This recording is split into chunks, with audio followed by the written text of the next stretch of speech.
Coming up on this week's show, a huge Monkey Island adventure is coming. Capcom's 40th anniversary plans revealed. And we go back to the BBS with Al's Geek Lab.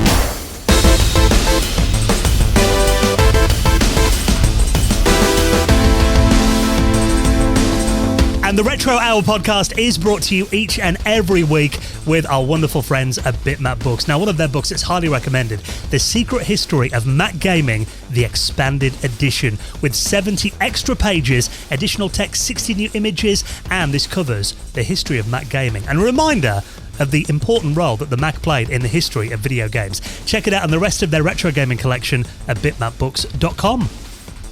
And with our friends at PCBWay, and if you're working on a project right now, you know they offer a fully featured custom PCB prototype service with low cost, fast turnaround quality boards, and they do services like 3D printing and injection molding, and they're massive supporters of the retro community. So get an instant quote for your project right now at PCBWay.com. Hello and welcome to the Retro Hour podcast, episode number 382, your weekly dose of retro gaming and technology news with me, Dan Wood. Me, Ravi Abbott. And me, Joe Fox. And a very warm welcome to the podcast that every single Friday takes you on a nostalgic trip back to the golden age of video games. You remember those endless summers, jumping on your BMX with your friends, going down to your local video game shop, or maybe Boots and picking up a new Spectrum game with your pocket money. Maybe that morning when you unwrapped your Super Nintendo on your birthday, or maybe looking forward to buying that latest PlayStation magazine and popping that demo disc into your PS1. Anyone else just got like goosebumps at those thoughts right now? I live for those moments still. Like, I would love it if I could, go into the local newsagents and get a demo disc for my PlayStation. Or even for the Amiga, going well old school. Well, this is the closest thing that we have to that, isn't it? Getting to reminisce for an hour-ish every single Friday. And, of course, bringing you up to speed on all the big happenings in the world of retro and bringing you a special guest on the podcast as well. And I'm really pleased that we're doing the show this week as well because I've been away on holiday for about 10 days. Got back to Nottingham, where we record the podcasts a bit earlier on today. And obviously, when I'm away, I was kind of keeping an eye on what's been happening globally in the news. You can't avoid those BBC and Sky News pop-ups on your phone. And I'm sure everyone's seen the horrible news that happened in Nottingham here in the UK this week. So, and it just made me think, though, that that's the reason that we do this podcast. Because in some ways, I was like, is it appropriate to kind of continue and be happy and talk about things, when everyone's so miserable and sad about something? But really, that's what this podcast is, isn't it? It's escape from all the horribleness in the world for me. Yeah, it's quite tough because that was like where it happened was around 2 minutes from my kind of family home, and that's really shocking to have something like that happen. But the best thing is a kind of escape, and hooking up with you lads, being able to talk about stuff, being able to kind of meet online as well, and have support your mates and play some video games together. Because we know there's, horrible things happen all around the world every day, but hopefully whatever's going on in your life, happy or sad, this show is a bit of escapism every week, so we hope you enjoy it. And, thank you we had a few messages, people asking if we're all right, because obviously that horrible event happened in our city, but we're all good, and, obviously going to continue with the show as normal this week. And actually this week, we're going to be talking about something that is something really exciting for me in particular, because when I was a kid, I don't know about you guys, obviously you got your mates over and you did some, couch gaming, as we call it today, but there was always something really magical about reading about these mythical things called Bulletin Board Systems. BBSs where you could actually dial up someone else's computer and interact with other people. That just seemed like magic, didn't it? It's amazing, the Bulletin Board Systems, like the whole culture behind them. And, it was kind of like a little private kind of internet because these machines were in people's houses. They were in their bedrooms. So, people would get extra phone lines to kind of have their BBSs hooked up and get more users on them. But also there was a whole art scene, and there were like these massive multiplayer games that we've talked about. There were a lot of people playing mods, and it was a really interesting kind of time. And you're going to be doing the whole interview this week, aren't you, Dan?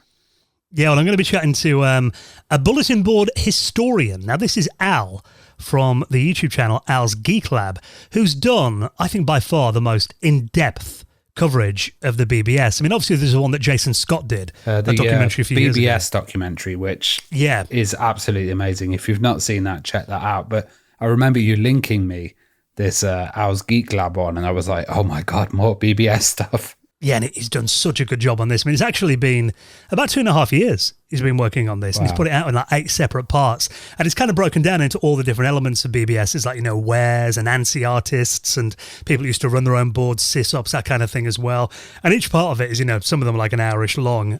Really, really good if you want to get a proper in-depth look, not only at the history of BBSs, but also the scene today as well. Because it's quite interesting. I mean, I remember first becoming aware of Bulletin Board Systems when I was about 8 years old. I remember my auntie, she gave me a load of old computer magazines from the early 80s called Input. Now, these were magazines that basically give you type-in listings for, you know, the BBC Micro, the Amstrad, all the big computers, you know, in Britain in the early 80s. And she gave me a bunch of second-hand copies of this when I was about 7, 8 years old. So they're a few years old at this point. But even in there, they were talking about these online services where you could dial up, and they were talking about the fact that one day we'll be able to do shopping, or you'll be able to dial up this service and check out your local cinema listings. And I was like, no way is that going to happen in my lifetime. Obviously, it came around pretty quick after. And then, you know, even stuff like Amiga Format, they used to cover, you know, bulletin board services. And I don't know if you remember, Ravi, when you'd boot up a naughty Amiga game, you'd often get these wares. Yeah, call our worldwide boards. And I think you're right, Dan. Like people never thought Radio Times or something would, you know, cease to be as popular and the number one kind of source. Yeah, it's really interesting, that whole culture. And I remember actually seeing on the BBS documentary this one sysop who was basically saying he didn't want anyone swearing on his computer. So he'd get really angry if anyone connected and left a swear word on the message board, because he's like, we'll have no swearing in this household. You know, it's really kind of like homemade, and I kind of love the whole concept behind it. So I'm really interested to hear this episode. So that's right. I mean, you make a good point there, because if you visit a website today, you're looking at something served off Amazon AWS or something like that. But if you dial a bulletin board, I mean, your phone line would ring and your floppy disk drive would whir up and your machine would spring to life, even if it was like 3 o'clock in the morning, often when you were, you know, in bed next to it trying to sleep. That's how personal it was. It was someone jumping onto your computer at home and essentially surfing through your files. I mean, you know, it was very, very personal. And today, I mean, the BBS scene, believe it or not, is probably more active now than it's been since the mid-90s. So, and Al actually runs his own BBS again. I mean, he used to run one back in the day. But I talked to him about the current scene and obviously loads of history as well. So if you've got any interest in the BBS, maybe like us guys, you just kind of missed that era, or if you're in the thick of it, either way, you're going to find this chat really interesting. Al from Al's Geek Lab is going to be our special guest, and he'll be on the show in around half an hour from now.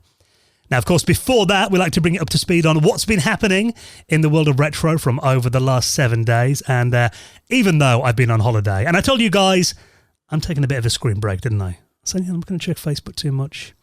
I'm going to stay out of it all. You tried to be a kind of a digital escape, but you know, it's always tough, isn't it? These things get you coming back, like phones and all. Yeah. Well, I blame the people that tag me on Twitter for this one and send me DMs, because everyone knows. I mean, you might have heard, Joe, that I like a little video game called Monkey Island. Yeah, I've heard that a couple of times on the show. You know, I've still not checked it out myself. Like you like Resident Evil, I believe. I think it's pretty similar to that. Yeah, it's a similar situation. I don't think you've checked that out either, have you? Really? You need to swap at one point. You know, your favourite we games. Do actually. That's a good idea. Week, yeah. Yeah, that could be an after hours episode.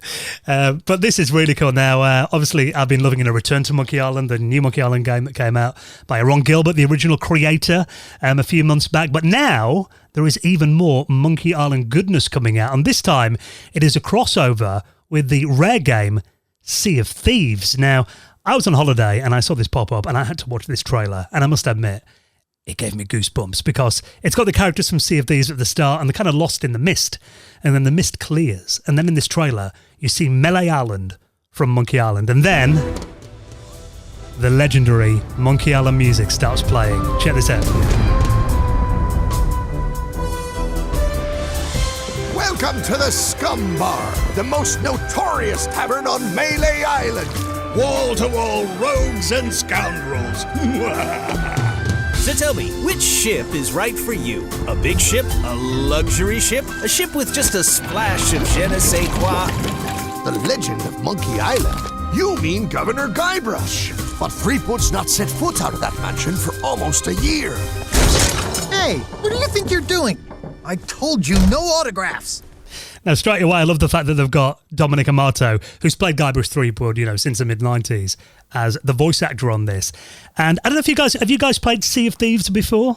I've heard of it. A lot of my friends kind of play these new games, open world ones. I play Rust, and there's a few other titles out there. And Sea of Thieves seems like one of these ones where you all get together and you make a crew and then kind of make your own story.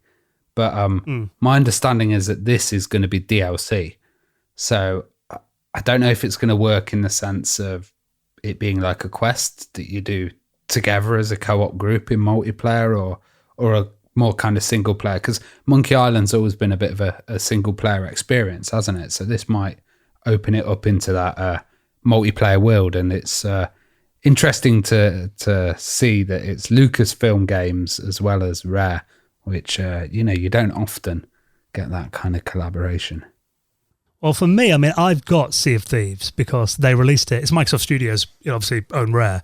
And they pretty much put all their games out, don't they, Joe, on Xbox Game Pass. Yeah, they're all on there.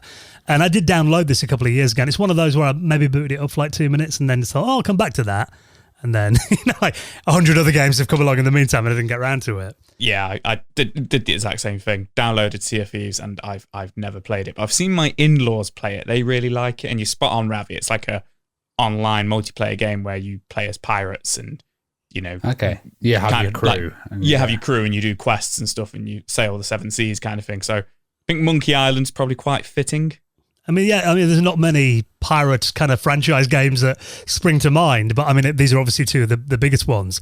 And it makes sense to do collaboration. And what I loved about it is, it does feel like a real love letter to Monkey Island. So you've got, a lot of the familiar characters are in there. You've got, Stan, the boat salesman's in here. You've got Murray, the talking skull. Apparently Captain LeChuck pops up in here as well. You've got Elaine and, of course, Guybrush as well, who turns out is the governor of Melee Island now by the sounds of this. So, a little spoiler in the trailer there. It's interesting to see that they're kind of licensing it out then, because we hadn't seen much Monkey Island stuff for years until the most recent game came out. And then this came out, and I'm kind of wondering what's next, because I know Dan gets goosebumps. If they made a ring doorbell tone that was the Monkey Island song, I can imagine you'd love Make it happen. Every time the door rings, you'd My doorbell just goes, how appropriate, you fight like a cow. That go down well. But yeah, this looks awesome. Apparently it's going to be, it's 3 free episodes that are coming out. So if you own Sea of Thieves already, by the sounds of it, it's going to be free. Or, I imagine if you got it on Game Pass, with one installment landing every month, starting on the 20th of July. He did mention, obviously, we had Return to Monkey Island that Ron Gilbert made a couple of months ago. Interestingly, he said that they didn't even run this past him. He wasn't aware of this happening at all until he saw the trailer. Yeah, I can imagine they own the rights now, so it just kind of goes out like, they could skin or do stuff like The Sims or whatever. But I think the main point about this is that Sea of Thieves is an incredibly popular game at the moment, especially with young people. And they might not know of the world of Monkey Island. Even the latest release that came out, they might not be aware of or care of. But if some new content comes for Sea of Thieves and it's this cool Monkey Island thing, what's this? And they'll look into the history of it and maybe explore the older games and stuff. Yeah, good shout. You could introduce Monkey Island to a whole new generation. So it's going to be available from the end of next month. 3 different parts coming, and it is going to be free if you own the game already. So very excited to see that. And if you want to check out the trailer, I'll put that in our show notes on your podcast app or at theretrohour.com. Now, I don't know how long you guys have played around with this website this afternoon. How cool is this, Joe? Capcom are celebrating their 40th anniversary with essentially a digital museum and playable games on this awesome website. Yeah, this is wicked. I was playing it on my lunch break at work earlier on, so if my boss is listening, definitely on my lunch break, wasn't playing around with it, later on in the day or anything like that. And Never Knew Excel played music. Yeah, I know, and let you look at, Devil May Cry artwork and Resident Evil artwork. But yeah, it's Capcom's 40th anniversary, and they did their showcase along with a lot of other big companies this last weekend, and part of the celebration is this incredible digital museum that they've done on their website. So essentially you can go on this website and they've done like a whole Capcom like city, haven't they? And in a kind of Farmville, Silicon Valley TV show intro. Absolutely. Kind of look, Yeah, it looks like one of these old mobile games, where, like you say, like Farmville or something, and loads of different things you can do on there. You can go to all of Capcom's big franchises, and it's really cool to see because they haven't forgotten like some of the franchises that aren't really that big anymore, like Final Fight's on there, a lot of the retro ones. Obviously Street Fighter 6 is a big thing at the moment. Big section for like Monster Hunter, Resident Evil, Devil May Cry, some little like Dead Rising things on there, and even Mega Man and stuff like that. But what I thought was really awesome, along with all the artwork you can go view, and there's some like never seen before artist documents and stuff like that for a lot of these games, and really cool high res artwork scanned in for like Resident Evil, like original artwork from the first Resident Evil, like Japanese game manuals and stuff like that. Some retro games are actually buried in the museum section as well, so it took me a minute to find it. But if you go into the museum, which looks like Raccoon City Police Department from Resident Evil, which is fitting because that is actually a museum in the game, you go in there and there's actually a play tab, and if you click on it, you can actually play a couple of the retro games on there. So you can play Mega Man 1 and 2, Mega Man X, Street Fighter 2, and Final Fight, and you can play them in English or Japanese. And it lets you view like the cartridge artwork and like all the instruction manuals and stuff like that. And I was playing Final Fight earlier on, and it was running perfectly in my computer. Like, it was really, really good emulation. It is the Super Nintendo versions. It's not like arcade versions or anything like that. But I think a real cool like look back at the last 40 years, and like they haven't forgotten, where they started with a lot of these games and stuff, which I think is really cool. Yeah, I'm looking at the moment, and they've actually got the English and the Japanese versions. On the retro games, which is pretty dope. And you've got the like little systems that are kind of set up. I just love how browsers these days are so good at kind of playing games, and you could just have a console in your browser. It's pretty amazing. Yeah, it's a very personal journey as well. I mean, I think one of my favorite bits of the website is you go into the CEO's office. So there's kind of the story of Kenzo Tsujimoto, and it talks about how he founded the company when he was 22 years old in 1983, and there's even his most memorable game was Street Fighter 2. Then you've got kind of a little pixelated video game version of him, and you can follow him kind of down a slide, and it kind of shows you all the landmarks of Capcom, and a really interesting and a very nice visual way to represent it all as well. Like you said, Ravi, I think it kind of reminds me in some ways of what we wish we could do with Flash 20 years ago. Yeah, it's got the Flash vibes, definitely. But also I like the fact that you don't have to log in. A lot of these sites, you always have to sign up or log in or use your Facebook login or something like that. This one, you can just pick it up, go on the games. There's nothing getting chucked at you, or, it's very clean. I like it. Yeah, and they've even got one thing that's on there right now, the Capcom elections, where they're asking people to vote for the definitive Street Fighter 2 move. Which one do you think it is? There's a couple of options on there as well, and if you take part in that, it's got to be Hadouken. Well, that's one of the options, and if you vote on that as well, you get some free Capcom Town wallpapers. We're going to start an argument now, but you get some free wallpapers for your phone as well. And I think there's just so much in here, and there is a lot of Easter eggs kind of buried in there too. And it is always nice to see a company, because a lot of these companies are just kind of forward looking, aren't they? But I think it is always nice when they do celebrate their legacy and take the time to put together something as in-depth and feature rich as this. Yeah, I wonder like some of the worst video game companies, if their towns would be interesting just to visit, LJN World. Yeah, I was like scrambling my brain. Kind of abandoned. And LJN World. I'd be on there. But yeah, Capcom Town. It is on online now to celebrate Capcom's 40th anniversary. So we've got a few hours spare this weekend. Lots to look at on there. And let us know if you find any Easter eggs. I'll link that up in our show notes as well. Now, you were very excited about this next story. I know you thought the animation style on this was beautiful, Joe. This is a brand new Contra-like game called Iron Meat that's coming out later this year. Oh, I thought this looked fantastic. This got me going, man. Like, I was watching the trailer for this earlier on.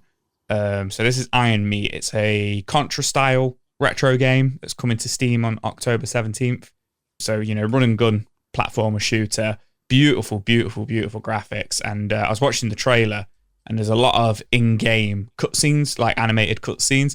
And the animation style in it really reminded me of like real Ghostbusters, you know, the 80s Ghostbusters cartoon. Okay. And that will make sense in terms of the animation style, because Real Ghostbusters, it was done in a Japanese studio, at the same studio that made a lot of the anime and manga stuff back in the day. So that's why that style looks like that. Oh, I wasn't aware of that. Okay, that's pretty cool.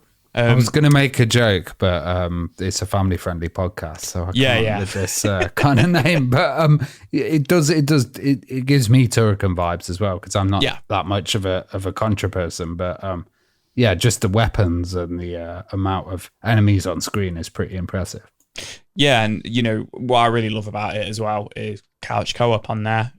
So it boasts couch co-op in the trailer. Looks like a tough game. I think the concept of it is pretty cool. So it's like a mutated mass, and everything it touches it mutates into enemies, including like trains and tanks and helicopters. So like a lot of the enemies are like organic helicopters with like big teeth and stuff like that because they've been like mutated, I guess. Hence the name Iron Meat, which is pretty cool. And then it's got a real kind of pumping metal soundtrack, which is probably quite part of the reason why it got me going, like a real synthy metal soundtrack, which I think just sounded awesome. And it's being published by Retroware Studios, who we spoke about a few times, the angry video game Nerd Games, and they're doing the Toxic Crusaders game that comes out later this year. It's not out yet, but there's a demo available on Steam. And one cool thing that I like about it is it does split screen co-op, like shared local one, but then it also does remote play together as well. So you've got like the two worlds where you can do local split screen or get your friend online as well. And the main character looks like RoboCop, which for me is obviously a bonus. Yeah, obviously. But yeah, proper 80s vibes, but, you know, HD awesomeness. Yeah. I just want this to come to the Switch because, I mean, it's PC only at the moment. Yeah. This would be so at home on the Switch, wouldn't it? Which, you know, might happen if it does well on Steam, I'm sure. So you've got a few months to wait. They're not out till October, but obviously you can wishlist it right now and there is a demo available. So definitely worth a look in. I'll put that in our show notes as well. Now, if we're talking about the mid-90s, there was a lot of games that kind of, you know, those kind of early 3D platformers. It was, you know, we've talked about Bubsy 3D before, which wasn't the best example of that. We also had a Gex 3D. And there's another one that I often see this getting lumped in with those two games. This one is actually a really good game. Croc. Were you a fan of Croc back in the day, Joe? I guess you know what? No, I was laughing. I was on mute, sorry. You know what? Like, I always liked Croc, and my sister had Croc for the PlayStation, Croc Legend of the Gobbos, sorry. And I always got on with Croc, and I remember my friend at school, I shouldn't laugh, but they got burgled, and it was like the insurance company like replaced their PlayStation for them with a load of games, and he was really miffed because he had Crash Bandicoot, and then they sent him Croc, and he was like, "Oh, I've got Croc now," and I was like, Oh yeah, Croc. Thinking to myself, like, I really like that game. I played it with my sister. I feel for Croc. So I didn't realize it sold so well. The first Croc game sold over 3 million units for the PlayStation 1 and Sega Saturn. I think it was a bit of ahead of its time because it kind of got outshined by Mario 64 because unfortunately Croc's not got the best camera. It's one of these early 3D, platformers. I think it edges out the likes of Bubsy 3D, but it just wasn't as good as Mario 64, unfortunately. And then it was Argonaut as well, wasn't it? The guys it was. Did Star Fox. So, yeah, it was. It was by Argonaut Studios, which kind of segues nicely into the news. The reason we're talking about this. So, about a couple of weeks ago, Time Extension, the gaming publication, fantastic gaming publication, did a story on Croc, like the history of Croc. And kind of like signed it off with, now let's campaign for a Croc remaster. And the head of Argonaut Studios actually commented on the on the tweet on the feed, Jazz San, pretty much saying, yeah, it's happening. Like, we're working on it. It's going to happen. So and Jazz is the guy responsible for Star Fox, but also having those extra chips in the old cartridges, which actually helped. What are they called? I can't remember. Super FX chips. That's Super FX. Yeah, and I feel Croc, is an underrated title. I think Spyro kind of took a bit of Yeah. Croc's crown at the time, just with the visuals and stuff. And Crash, of course. I mean, Crash Bandicoot was massive Oh as yeah, well, wasn't it, around that Crash time? killed everything. Yeah. I just got a feeling that, I think because Croc was such a cutesy character, and in that era, you kind of had to have a bit of an attitude kind of character, didn't you? Yeah, to be they seen as tried cool. to get. I don't know. It's weird. They tried to make Croc a bit Tomb Raider-y as well, which is a bit mad with that little backpack and stuff. You can imagine Croc in those He was in those definitely little cute. hot pants. He was definitely like, well, like I say, my sister had it, and it was on cool at school to be playing Croc. You should be playing Crash Bandicoot, as you say, and, Mario 64. So, it's good to see him getting some love. It's speculated that it's going to be a remaster. It's not going to be a remake or anything like that. And people are hoping that we get 1 and 2. We get both of them. Yeah. It's quite funny because I saw a link here. I didn't click on it, but it was saying a list of the greatest Croc games. I was like, what, there's only 2? So, it would be good for the Switch, wouldn't One it? and Work it'd really be- well on it'd that suit platform. it would suit the Croc games. I've just had a click. There was 7 Croc games across the different Whoa, platforms. 7. Yeah, so there was obviously Croc 1 and 2 for the PlayStation, and there was Croc 1 on the Sega Saturn, but there's like Game Boy Color versions of it by the looks of things here. Oh, of as course, well. there's also Croc Pinball. There's always a weird pinball. Yeah, Croc title. Croc Pinball, Croc Jungle Rumble, Croc Mobile Panic. So, there was quite a few of these mobile games as well. So it looks like he got a bit more love than I thought, to be fair. So, yeah, long live Croc. Yeah, nice to see that original kind of underrated, game, or maybe 2, hopefully, Yeah. Getting the HD remaster and back on new generation platforms. Obviously, no word of a release date or really any more information yet. We haven't got a trailer or anything, but of course, we'll keep an eye on that. And everything else we talk about, you can check out all the news items. You don't have to Google around. I save you the job. Head to the show notes on your podcast app or visit our website at theretrohour.com. Now, we're going to be going back to the BBS with this week's special guest, Al from Al's Geek Lab, in just a moment.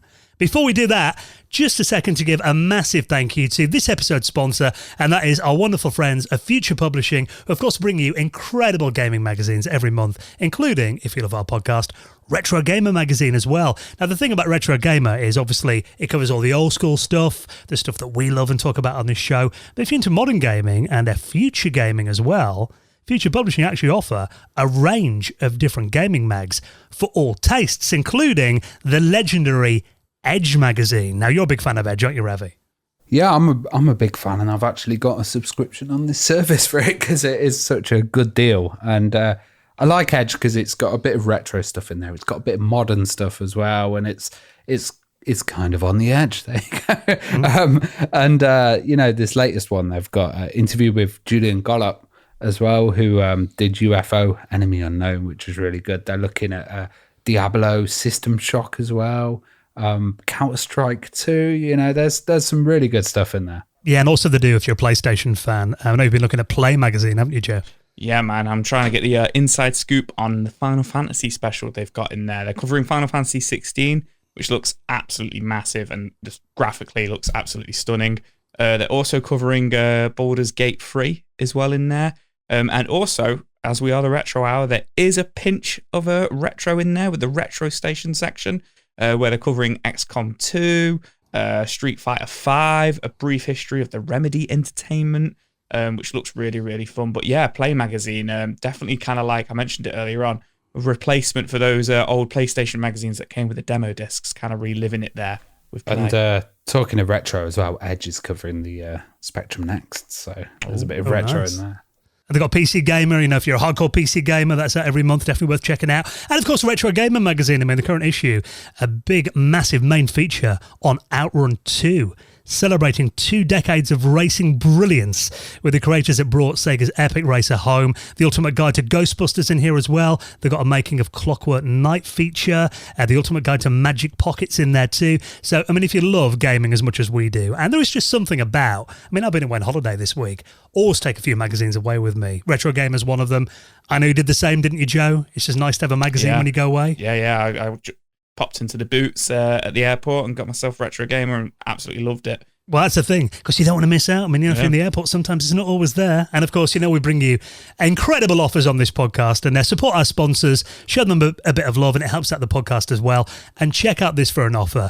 It is back. Everyone's favourite one, where you can subscribe and save up to 86% and get 3 issues of your favourite gaming magazine for just £3. So that is a pound each. When we say this, people are like, really? A quid? It's serious. Yeah, what can you get for a quid nowadays? I don't think I could even get. You know like what? You can't even milk, go to the. You know? You can't even go to the pound shop and get anything for a quid anymore.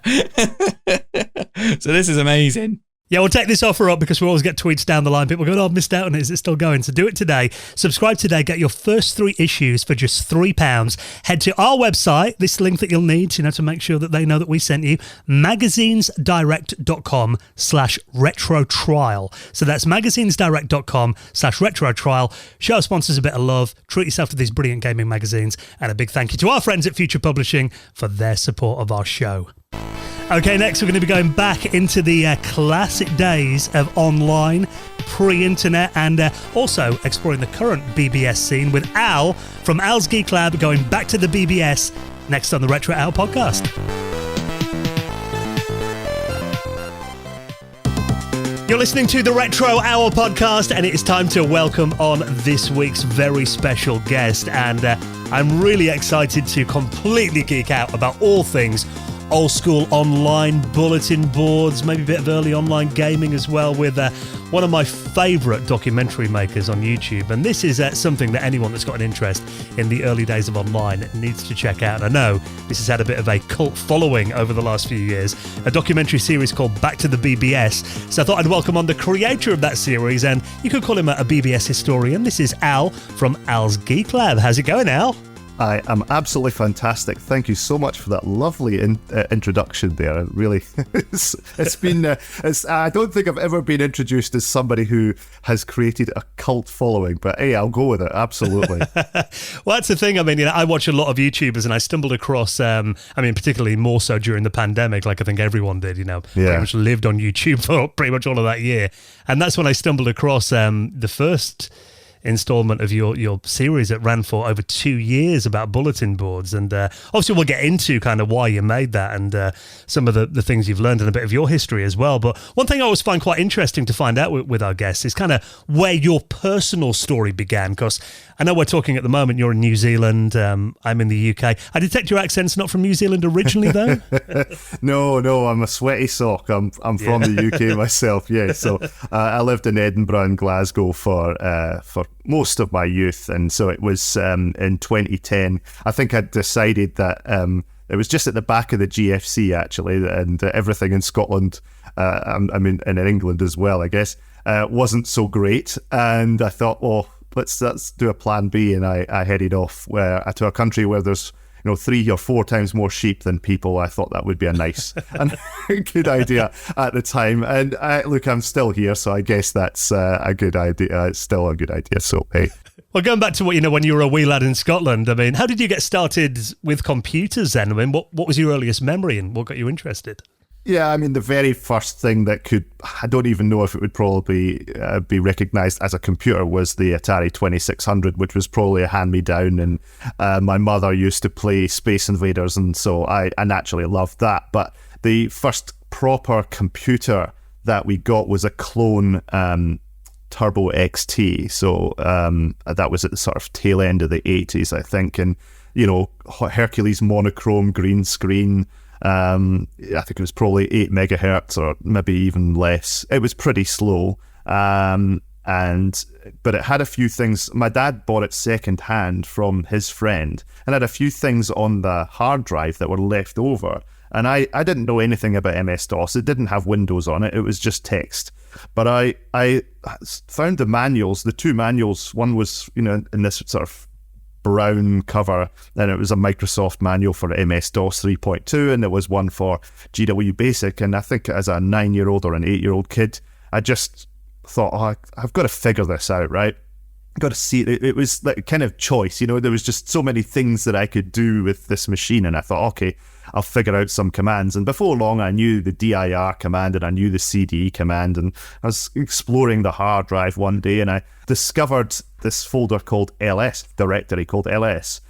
Sorry, not LS, LL. And in LL, there was ll.com, and that turned out to be Leisure Suit Larry, one of the early Sierra games from the late 80s. And classic. That was it. I mean, my father, if he actually knew what I was doing as a young child playing Leisure Suit Larry, he would have not been impressed. But to me, it was absolute gold. And you brought a funny memory back for me then, because I used to play that as well. And do you remember on the introduction screen, it asked you a question that only over 18s would know? So I used to go to my dad and be like, for my schoolwork, can you just tell me who was like the 8th president of the USA? And he'd be like, that's a bit random. And he'd give me some answer, then I'd get into the game. So I think we had a shared experience there. Yeah, absolutely. And then you could go, Father, what's a prophylactic? And then he would know that something's up.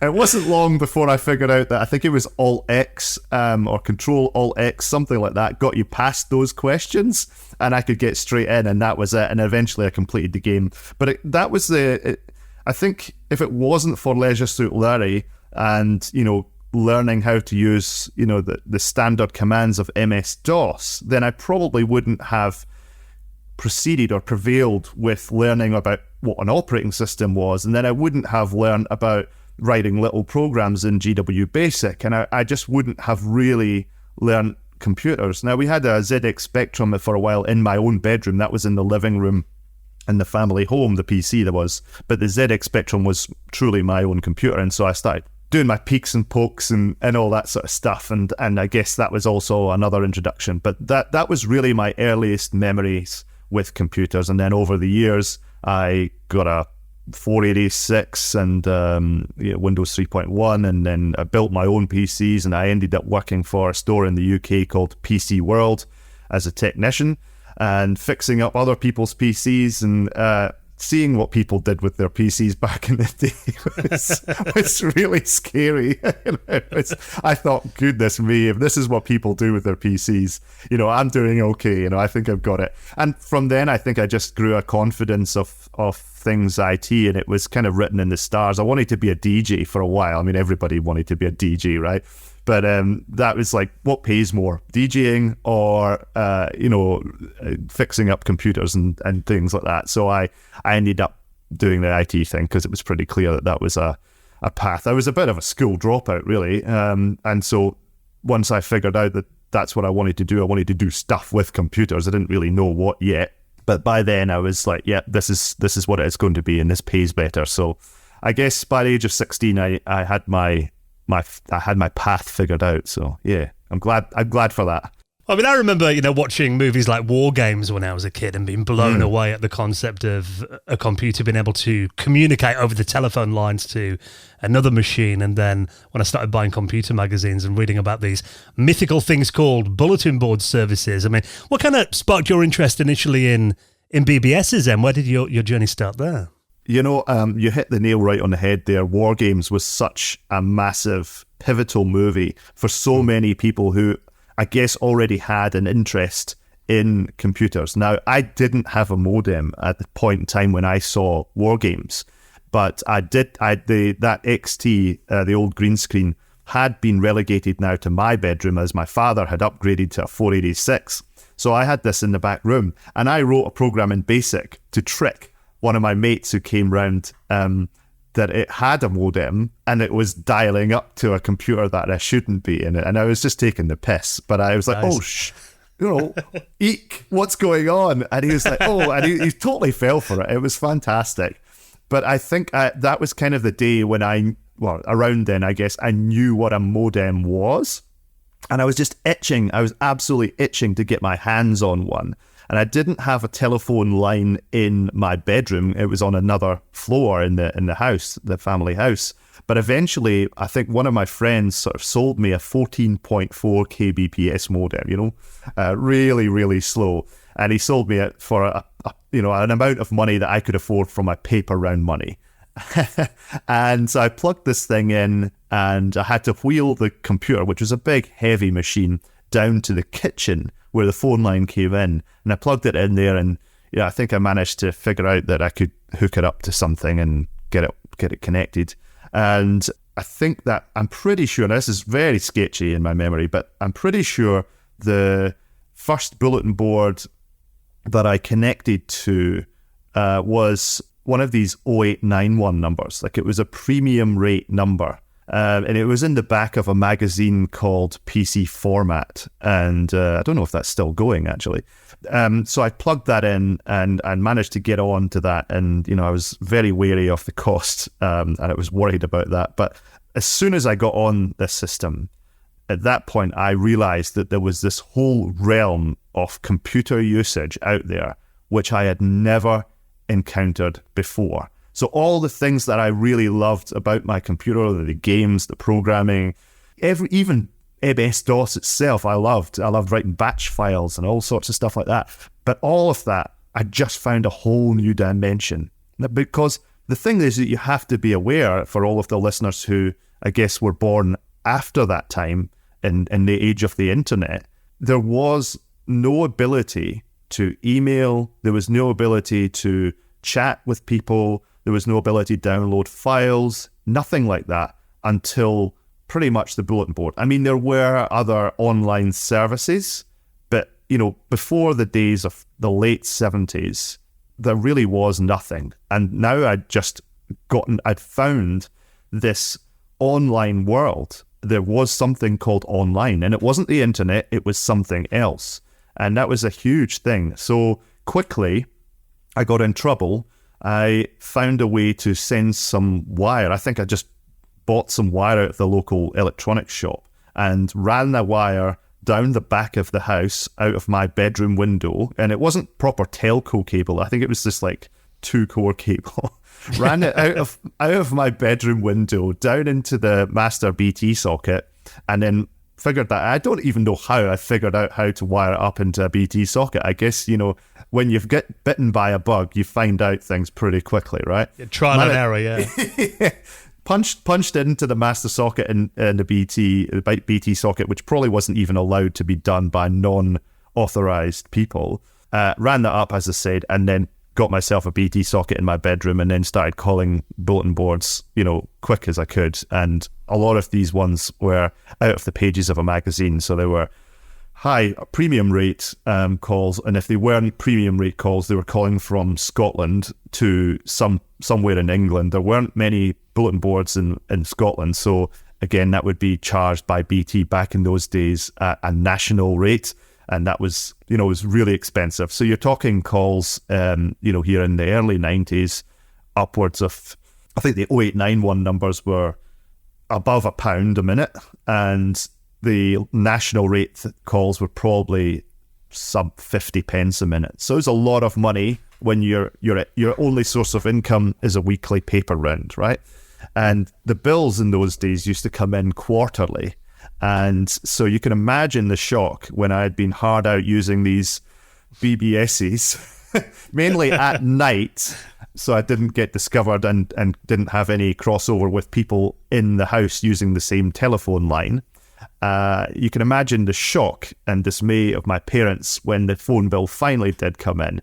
It was well over £300, and that was a lot of money. And I got in trouble a lot for doing that sort of stuff back in those days. But yeah, that was my first foray into bulletin boards and dialing them up and having lots of fun. I love that, I'm interested in the community aspect of it as well, because today we kind of take for granted that, we're all interconnected and, you can reach anyone, anywhere. We're all on, one big network really. But obviously back then, bulletin boards, stuff like FidoNet that I know you've covered in your documentary that allowed, people to kind of email each other via different bulletin boards. But I guess these were all kind of individual communities then, on different boards. How do you kind of describe these BBS communities in their heyday? Yeah, absolutely. That's you hit the nail on the head, right? They were separate little islands in this digital sea, and you had to dial up a BBS, and you never knew what you were going to get.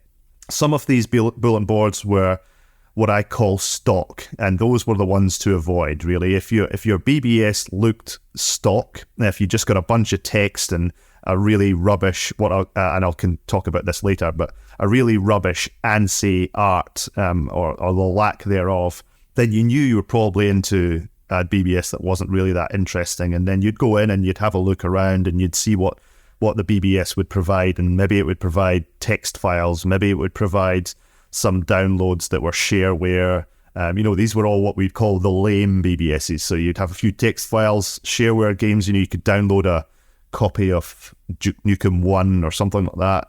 The Apogee side of games, that sort of stuff.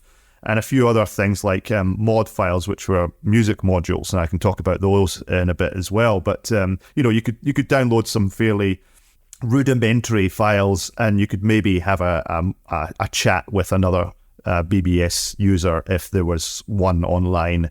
But those would be the sort of rubbishy BBSs, the ones that you didn't want to use. And then the next sort of stage up would be BBSs which had multiple telephone lines. And those ones you could probably have a multi-way conference. Now, the thought of having a chat room with multiple people all dialed in and chatting online, that just blew my mind away. Now, in the years that followed, you had things like MSN Messenger on the internet, and you could have chat rooms in that, and IRC and all that sort of stuff. But back then, that wasn't a thing. And so the fact that you could have multiple people talking in real time on a bulletin board was just mind-blowing. And then you had other bulletin boards that ran, like you said, a thing called FidoNet, which was just basically an electronic messaging forum. And you could do two things. One, you could send what was called mail, but it was basically an email to other BBS users, either locally on that same bulletin board, or to other bulletin boards anywhere in the world via a FidoNet address. So that was also pretty cool. But then FidoNet wasn't just an email service. It was kind of like Usenet of the internet and an email service all in one. And for those of you who don't know what Usenet is, it's basically a bunch of news groups. And so basically there'd be forums on all sorts of interests. There'd be a forum on Commodore 64s. There'd be forums on art. There'd be forums on any sort of thought or interest that people had. There'd be a different forum you could go on, and you could get immersed in these. You could sit reading forums day and night about different interests that you had. So those were, pretty popular. And then there were the games as well. And the good BBSs had a lot of games attached to them as well. Yeah, I mean, we'll get into the gaming aspect of it as well. And, there's forums you were talking about then. I mean, I think, my first online experience, I remember spotting an Acorn Archimedes at school that had a modem plugged into it in the computer lab. And you lucky man. Yeah, I don't think I was meant to know it was there. I just spotted it one day.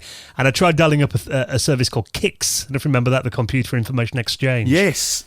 In the back of my mind, yes, I do. I do remember that, yeah. Yeah, I mean, that was a commercial service, a bit like Prestel, but it had loads of forums on there. And yeah, I mean, I'd kind of dial that up every week in, IT classes when the teacher wasn't looking. And I got busted one day. But yeah, it was fascinating just seeing real online interaction, going on in real time, which for me, I mean, that experience you described there, it kind of blew my mind as well, just seeing life happen on the screen almost. And I mean, when you kind of got into the scene a bit more, I mean, did you have any kind of favorite boards that you then regularly visited? What were kind of your go-to boards in the early days? Oh, goodness. I mean, I did actually try and find some files and things like that, but I honestly cannot remember the names of these BBSs. But at the time of my life, these things were so important to me. And I'm surprised that I can't remember, because I would be dialing them every day.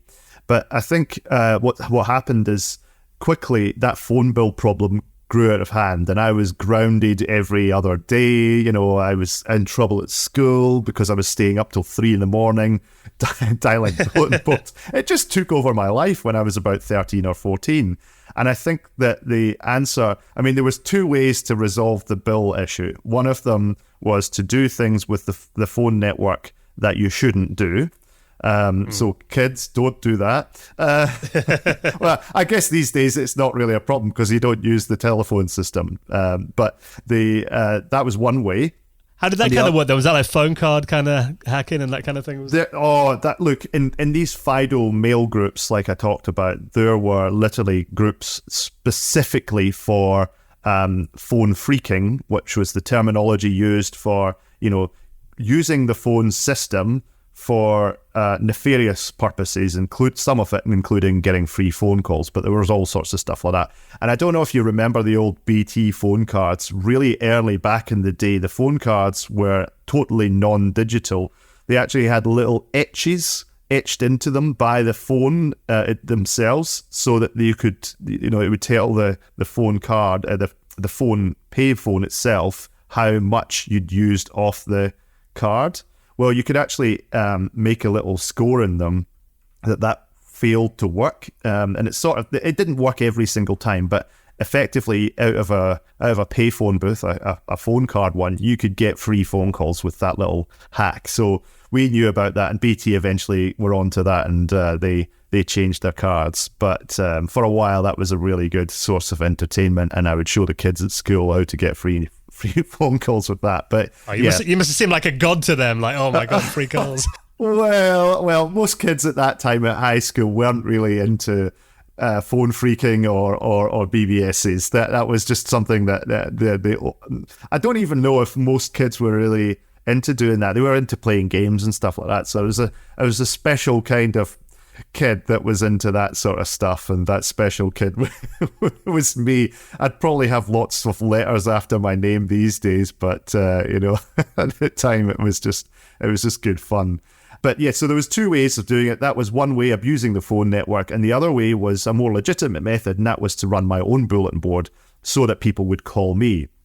And so it wasn't really that long before I think I was helping out at a local PC repair and builder store at that point. So I managed to get some like old CPUs from them and old hard drives, and basically put together enough money to build a PC that I could host a BBS with off my own, and so that was a revelation. And I, all the files that I could get on floppy disks and procure from other friends and stuff like that, what we'd call back in the day a thing called sneaker net. You'd use your sneakers as in put your shoes on and go around to your mate's house and copy disks and all that sort of stuff. So we'd go around and get illegal software, basically, copy all the games, and I'd stick them up on my bulletin board for people to download these games or whatever. And it was a lot about files and downloading everything I possibly could.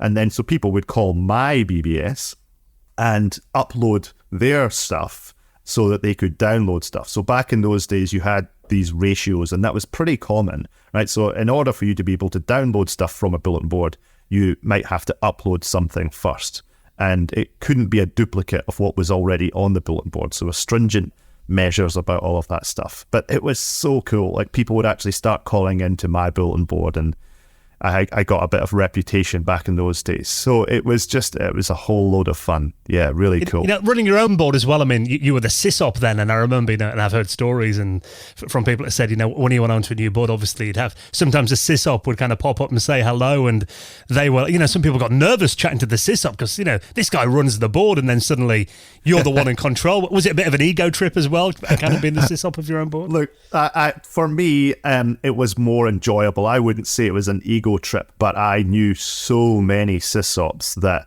had this strange ego problem. I would say it wasn't healthy, and I don't know, some of these people would be youngsters, they would be 14 or 15, right? And I could kind of get that immaturity, but some of them were adults, and that was worrying, because they'd be like, thou shalt not enter before this and that, and so they would have whole sorts of questions that they would ask you before you could access their BBS, and they were really stringent about this. You'd have to tell them, you swear allegiance to the bulletin board and all this. It's really nuts. You're like, I just want to download a copy of Leisure Suit Larry. That's all. Yeah, that's it. It was kind of weird. But that other thing you were saying about the sysops chatting with you, that was very common, and I would do that quite a lot, and it was very disconcerting. So just imagine, if you will, for being on the net today, being on the web, typing away on Google, and then all of a sudden Google just disappears, your web browser disappears right before your eyes. You'd think that you'd been hacked, but no, what's happening is somebody else is breaking into your system, you're breaking into your session, I guess, and wants to chat with you. So that was called break into chat. It was quite a common thing, and the sysop would they could see what you were doing on their own screen, which is really weird by today's standards, but they could see that you were doing on their bulletin board, and they could just break out whatever you were doing at that moment, whether it was downloading a file or in a chat with somebody else or making an email, whatever it was, they could just break in and start chatting away to you. And I guess you were kind of at their behest. They were like, if they wanted to talk to you, you had to talk back. And yeah, the BBS sysop was all powerful. They could do whatever they wanted with any of their users, and they could be, I guess, pretty horrible sometimes. Yeah, they definitely had that. I guess ego. the user is literally a guest on your machine, though, aren't they? I mean, they were dialing your computer directly and accessing your disks. So Yeah, that's very true. And in fact, one of the people on the documentary series Back to the BBS that I made, his name's Christian, and his sysop handle is Meat Lotion, and he's actually in just south west of London.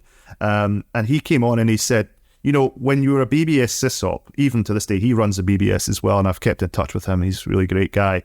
And he said it wasn't, the BBS was unique in a way that when you were, it's like, and I don't want to do a disservice, but I am paraphrasing a little bit, but he said something along the lines of, when you're on the web, you're just some anonymous person. When you're on a BBS, you are part of a person's, that sysop's home. You're knocking on their door and you're taking off your boots and you're going and sitting down on their kitchen and chatting with them. You're in their house.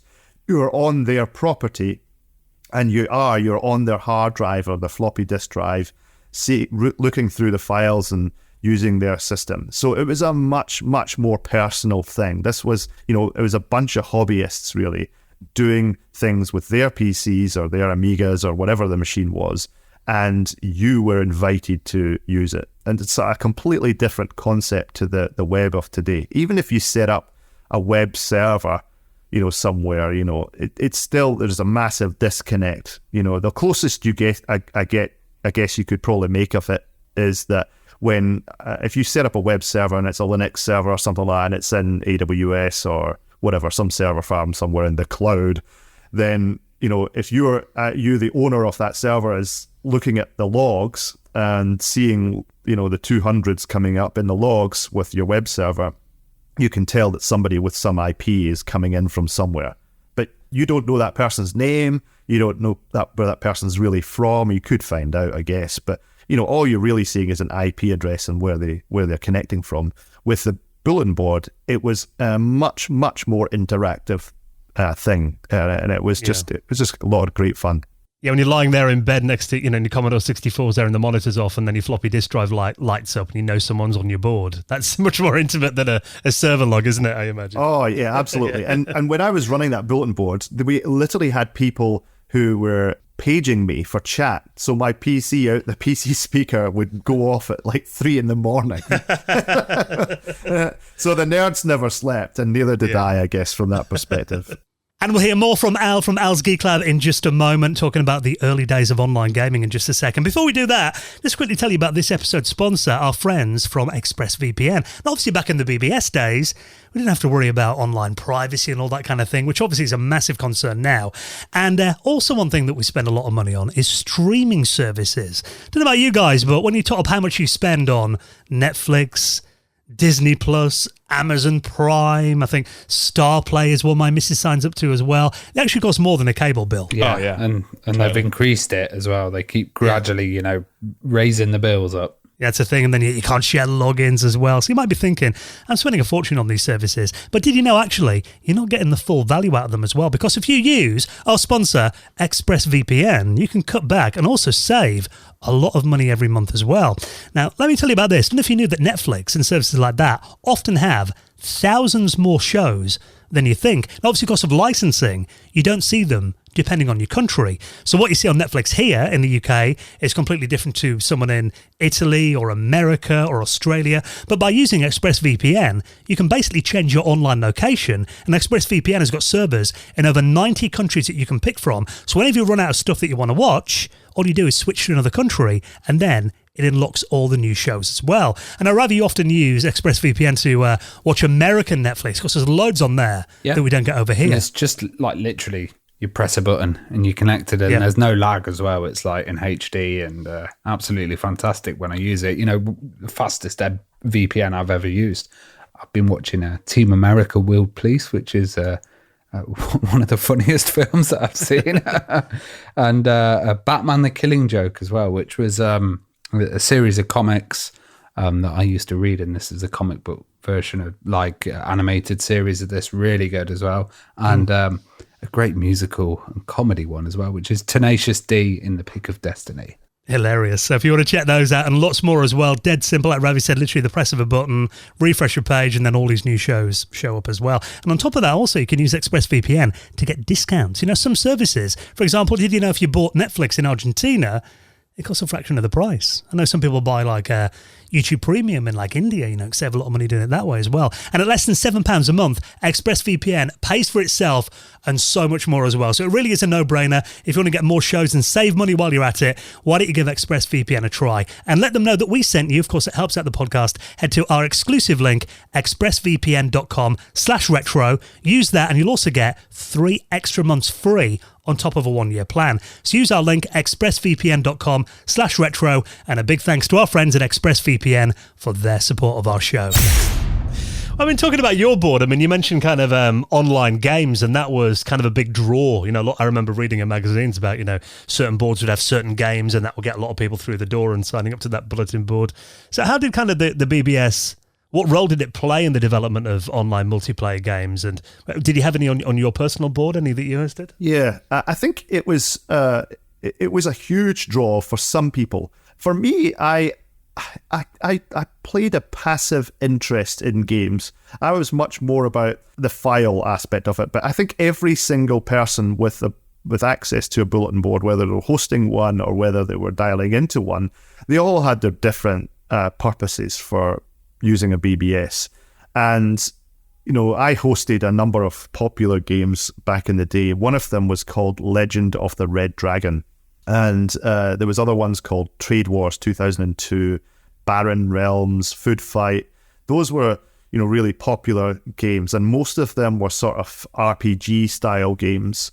And then there was a thing called Major Mud, which was really, as far as I know, one of the first multiplayer games. So, you know, for the multiplayer aspect of it really to take place, you had to have deep pockets. You had to have multiple telephone lines. So you had to, you know, pay an annual subscription a monthly subscription to BT back in the day, or your telco, for those phone lines. Then you had to have multiple modems for every one of those phone lines.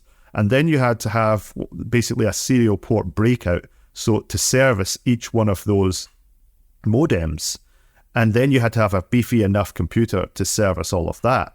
So it was a major investment in money to have these multi-line BBSs. And that was, you know, the next level up. That was, you know, take it from hobbyist to business. And that's why these 0891 numbers existed, or annual subscription bulletin boards existed, because you couldn't just pay for that investment from a paper round or something. That's, you know, when it became serious, and there were commercial BBSs, and a lot of them were the game ones as well, that you could, you know, dial up and play with multiple people at the same time. And bear in mind that a lot of these were completely just text only, and then they had, so there was, and we can come back to this later on if you want, but there's basically 2 types of text. So back in the day when bulletin boards started, so the first bulletin board came around in 1978, and it was called CBBS, and it was made in Chicago one winter's day or week. And back in those days, modems were really, really slow. They were 300 bits per second, or 30 characters. So basically you could see the text just appear on the screen, line or letter by letter, basically. It was really, really slow. And then so over the years, the BBSs, their phone lines got better, the modems got better. So the next speed up, I think, was 1200 BPS, and then it was 2400 BPS. And around the start of the 90s, or maybe late 80s, was 9600 BPS. And that was a massive, massive big jump in terms of speed. And so when 9600 came around, or maybe just before then, BBSs started to shift away from just plain text to a thing called ANSI. And there was also a thing later on which was much more graphical, called RIP. But ANSI invited colors and these extra character sets into the norm of the bulletin boards. And all of a sudden, you could do little basic bits of art with ASCII text. I mean, everybody's seen these sort of little pictures that are made out of the characters on your keyboard. But then ANSI took it to the next level because you could have color and you could have shading and little extra characters that weren't in the normal keyboard characters. So they were it was still text, but it had a few extras that you could make pictures from. And at that point, the games and the art on bulletin boards all got a major boost. So if you look at even the very, very popular game Legend of the Red Dragon, that I think had very rudimentary ANSI in it. It had, little bits of pictures in it, but it wasn't very sophisticated. The next game on from that was Lord 2, Legend of the Red Dragon 2. The graphics in that were highly evolved. They still used ANSI, but it was a much more interactive game. You could have it multiplayer, and you basically moved a little character around the map, and it was animated in a sense. So it was a completely different game dynamic to the first game, where you basically said, oh, pick up stick and go north and all that sort of stuff. Whereas Lord 2 was more kind of analogous to, the Leisure Suit Larry, the adventure games of the time. And it was a very different game in many respects.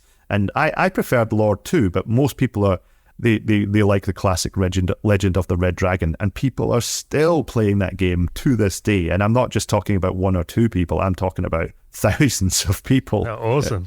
Yeah. And those ANSI graphics as well, I mean, I guess that will kind of be a bit of a bragging rights for your board as well. I mean, when people first logged in, you had those. I mean, some of those artists were incredible, and, even an entire part of your documentary is all about ANSI art and the BBS artists. And I guess was there a whole scene around that then? And how would you go about finding like a good ANSI artist? Did you implement that on your board? Oh, absolutely. Look, I think one of the things that I thought, and I think a lot of people thought in the bulletin board scene, was that if you didn't have good ANSI on your board, you were a lamer. And that was a big thing, lamer, right? So having a good looking board with lots of cool ANSI was an essential for me. And so I could draw a little bit, but I'm not good at drawing at all. So I would use a program called The Draw, and I got reasonably adept at that. But then my bulletin board got fairly popular over the years, and eventually, I could commission other ANSI artists who were much better than I to draw with their own capabilities, and then all of a sudden it'd look really cool because I'd have all this extra ANSI art from known and respected ANSI artists. I never got the art from like the very top tier ANSI teams, which they were really, really sophisticated. I mean, you look at the art that they did back in the 90s, and you look at it and you go, wow, this is some really cool art. And you're just amazed because it's this is text. It's still text. And you look at it and you go, is it though? I mean, if you look at it from afar, you would go, this is some kind of different thing for sure, but you wouldn't initially look at it and go, that's text. It's very, very clever. And what's really awesome, and as you can see in that documentary, that's the last part of the documentary, part 8. That took a long time to interview these creative types. But one of the art groups that are still going to this very day is called Blocktronics.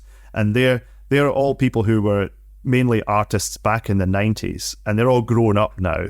And they do this as a labor of love. And you look at the quality of the art in the 90s, and I thought that was good. But now looking at it today, they get groups of people to come together, 10, 20, 30 people to come together and work on these art packs or these really long, what are called scrollers. And you just look at these and you go, wow, this is some awesome, awesome art. I could really appreciate it all day. It's so good. Yeah, I mean, you mentioned that term scrollers as well. And I guess, a lot of this kind of scene, having these really impressive graphics and wanting to be, not be a lamer, be elite.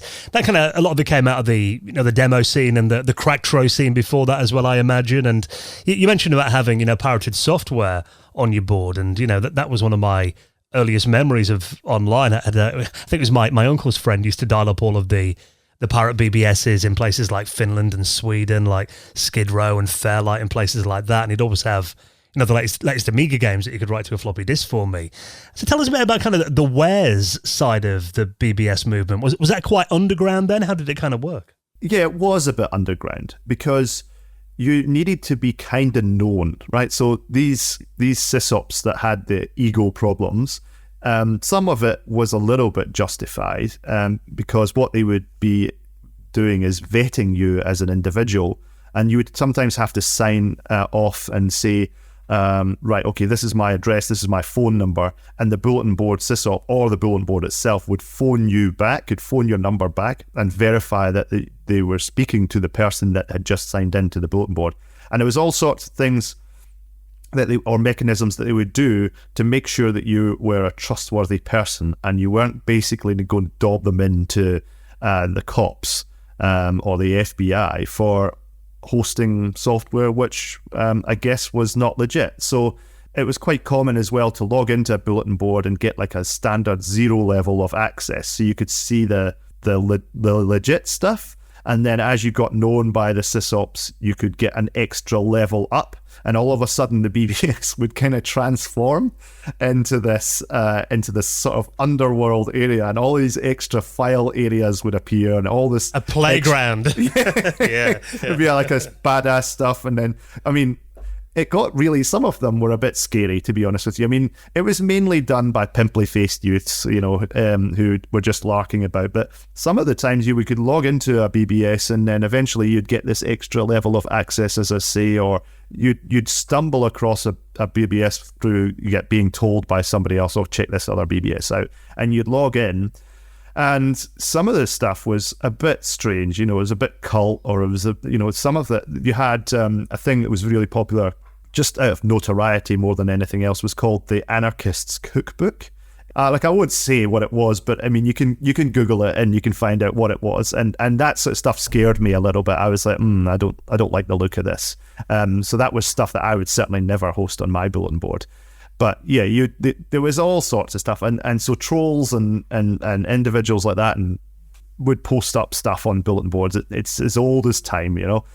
But I think over time, bulletin boards hosted so much of this, you know, illegitimate software that eventually the authorities started to get wise to it, and a number of them over the years, especially in the sort of mid-90s, so the 80s it wasn't really a thing, but in the early to mid-90s, bulletin boards started getting closed down, and the FBI in the US were very much at the forefront of this. And I don't really think a lot of the FBI really fully understood what they were doing when they were shutting down these BBSs, because they were taking away computer systems and they didn't really understand what it was they were doing. They just had big warrants to seize all property, and they were a bit heavy-handed. But there was a bulletin board, and this is the most high-profile, I think, of the time, and there was a bulletin board called Rusty and Edie's, in around sort of, I think it was early 90s, I think it was 93 if memory serves,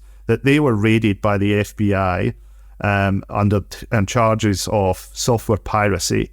And an investigation went on for months in cooperation with the Software Publishers Association, which basically sided with the FBI in the end. It was a bit of a shame, because the SPA were supposed to be on the side of the BBSs at some points anyway. But basically, they were done for copyright infringement in response to a charge set by Playboy. So they were hosting GIF images of all things, which apparently had images from Playboy magazine that had been scanned in or something like that.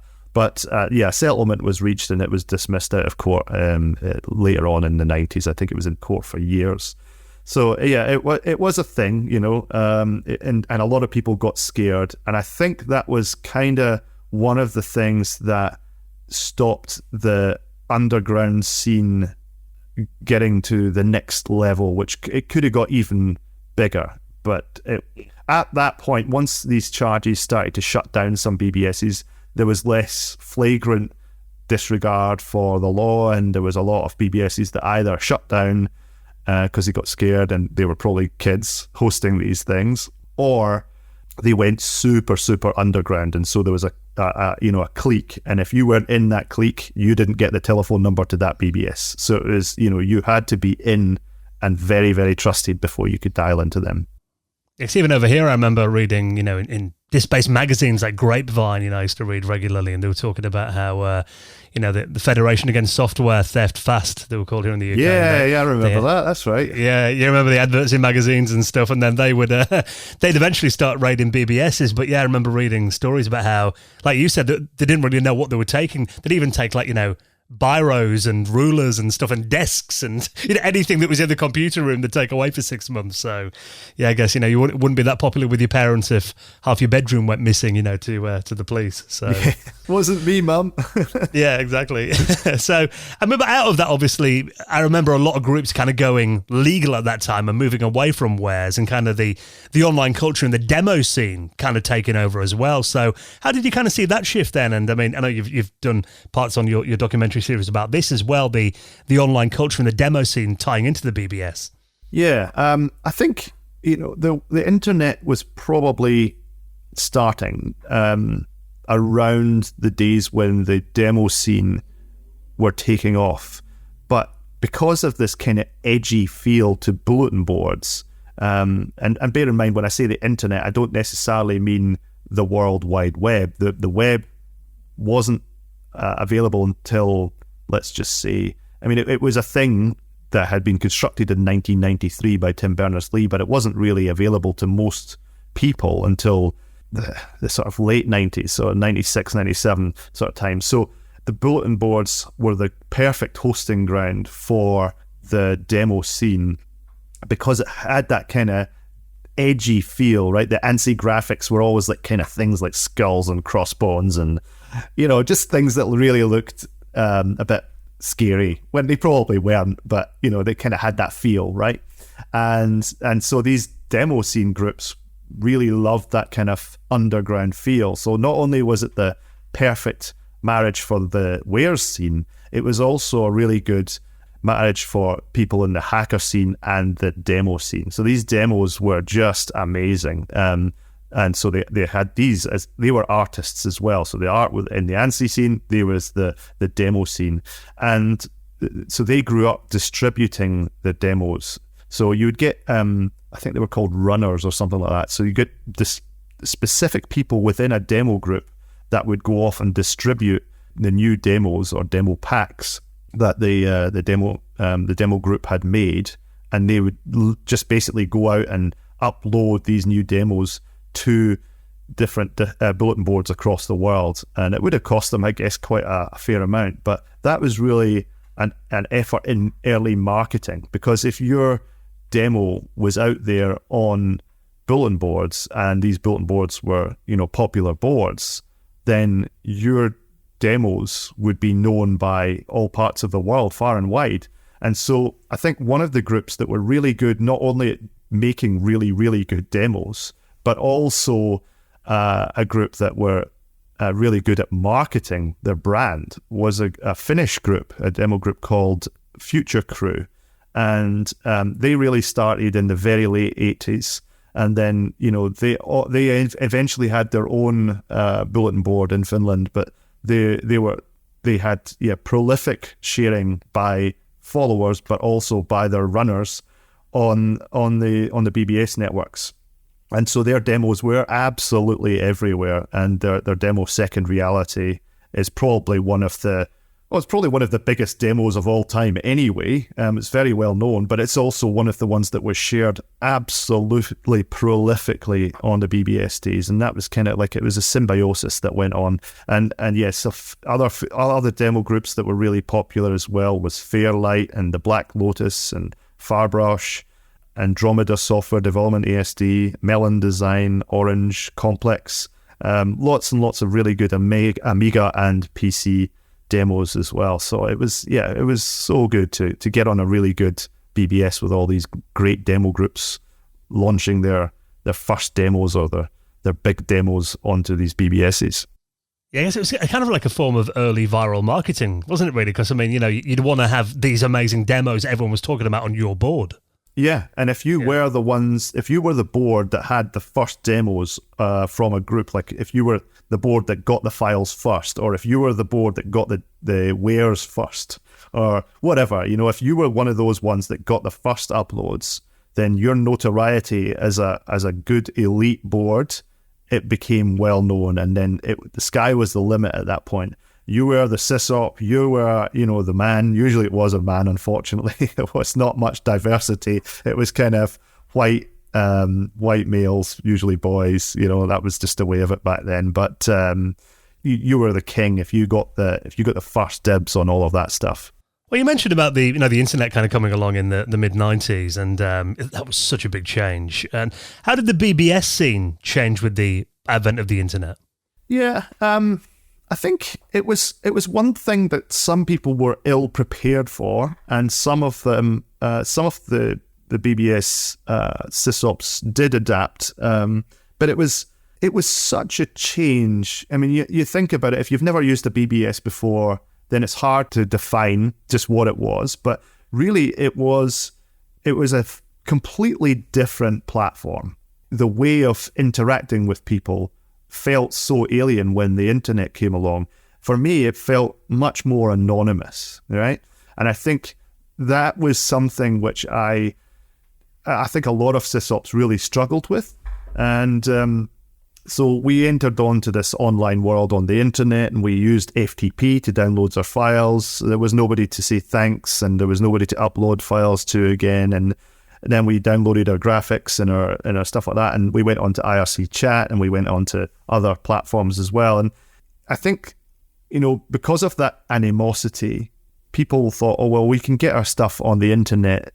And there was a lot of things in play as well at the time, like the wares aspect of it was also crippling the BBS scene, and a lot of people were just kind of between two worlds. So it became a very difficult stage for the bulletin board, and so eventually the bulletin board scene kind of died off, and that was a slow, painful death. It wasn't like something that happened overnight. It really started around, I would say, 97, maybe even 96, but probably 97, 98, and then went on till about maybe even 2002, 2003. It went on for a long time, and it was, you could see the remnants of what was on the BBS scene in the internet, but really because people had to dial up to a bulletin board, and they had to spend a lot of money to do so. It was like, well, if I can just go on the internet, I've got everything I want at the touch of a button, and I don't have to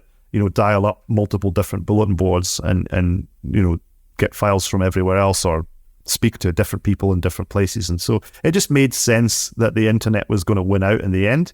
There were a lot of sysops who ran, expensive bulletin boards with multiple different lines at the time, and eventually they kind of swapped, and they would run a bulletin board, but they would also run a web host. And so those were the bigger, more commercial bulletin boards. So they would kind of carry on and did that for a while. And eventually, I think in the cases of some of the ISPs, the ones that were quite well known at the time, I don't, maybe it was Demon, I don't know for sure, but there was some UK based ISPs that were well known for a long time. They started out as BBSs, and then they migrated into ISPs. But yeah, it was a slow death. It was pretty sad, but I guess all good things have to end. And of course, the lure of the internet was mass appeal, because it was, Windows 95 had come out now, whereas, people of the BBS era were used to doing it at the command line, right? They were DOS users, and maybe some of them had graphical experience on the Amiga. Mostly it was text, and there was the interface on bulletin boards. Some of them could be archaic. They were pretty much text or ANSI graphics at the best. So when you went to the web and you went to the internet, a lot of these things were in Windows 95 or even Windows 3.1, but they were graphical and were much more user-friendly in that regard. Well, the BBS scene obviously kind of faded away as the 90s went on, but I mean, today, kind of bringing it forward to the modern day, there's websites like Telnet BBS Guide that I'm looking now. They've got nearly 1,000 active BBSs that you can access on your retro machine or you can go via Telnet, on your web browser today. Really simple to access, and there seems to be more and more of these coming along all the time. I mean, what's kind of the appeal, do you think, of using a BBS today when we've got, Facebook and Twitter and all these advanced social media platforms? Why do people see the appeal of a BBS? Well, that's it exactly. And I was that was the question to me that was really interesting. It was key because I had a lot of fun back in the day, but I had kind of thought, hey, the BBS is a thing, it's a relic of the past, it's not interesting anymore, and that's that. But then I happened across things like the Telnet BBS guide, and I was thinking that there's got to be something to this. There's literally there's thousands of BBSs. And so then I started to go into this, and I thought, why? What's all of this about? So I started telnetting into these BBSs and getting the feel for it. It was not before long that I thought, I need to document this. I need to say why this is happening. So that's what led to me making the documentary series, Back to the BBS.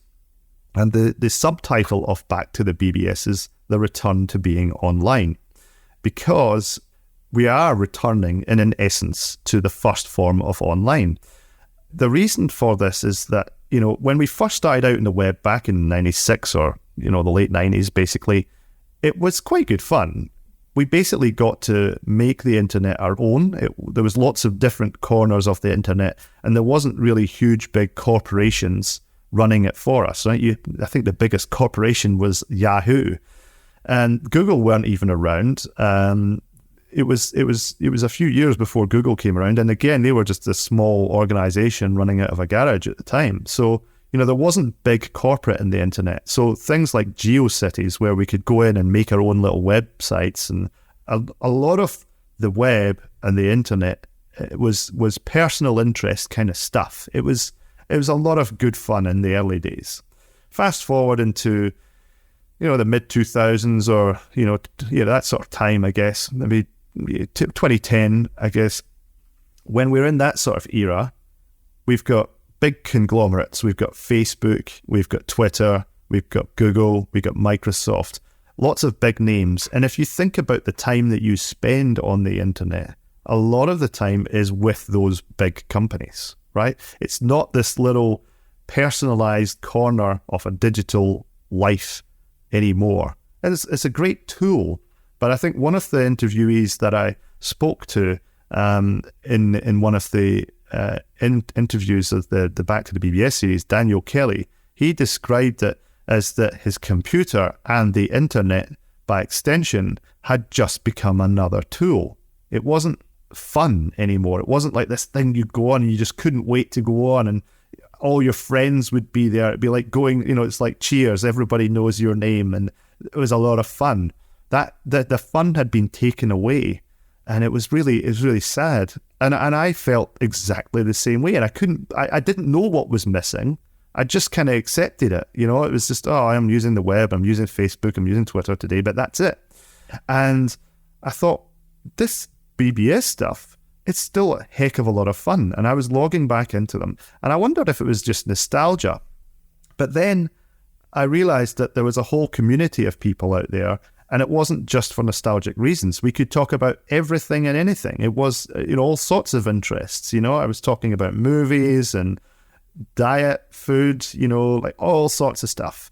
And it was that real close feeling, once again, where you're in somebody's kitchen or in somebody's bedroom, talking to friends, playing these old games, and just having a laugh. And it brought a smile to my face, and I felt like I'd returned home after a 20+ year sort of absence. And that is it. That's exactly why I decided that it was time to share this good word and bring people along who probably never even witnessed the bulletin board. It's something that, you have to be of a certain age. You have to be born in the 70s or the 80s to really know what the bulletin board was.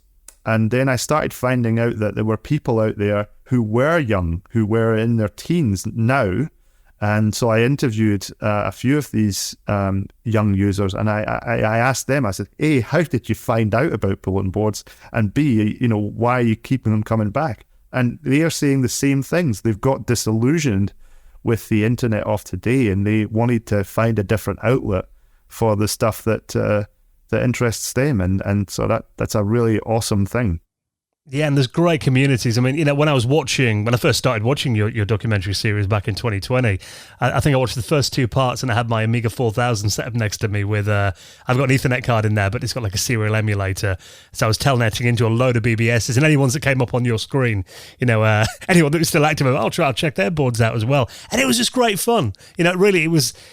Rather than being on my PC when tweets are popping up or Facebook messages are coming over what I'm doing, just having this dedicated service with a dedicated community. I mean, it's still all there, and it's still as interesting, I think, as it ever was. So I implore anyone that, you know, hasn't dove into it to absolutely watch your series. I mean, it's a massive 8-part documentary series that took you over 2.5 years to put together, and it's incredibly well produced. So I'll link up, obviously, all, you know, the playlist in our show notes as well. And sometimes, Al, I wish that this was the retro 2 hours, not an hour, because this has absolutely flown by. But just to kind of... Yeah, I mean, we could easily do another 2 or 3 hours with you because it's such a fascinating subject. But just to wrap things up, I mean, you've actually returned to being a sysop again today, haven't you? You now run your own bulletin board. So tell us a bit about going back to that.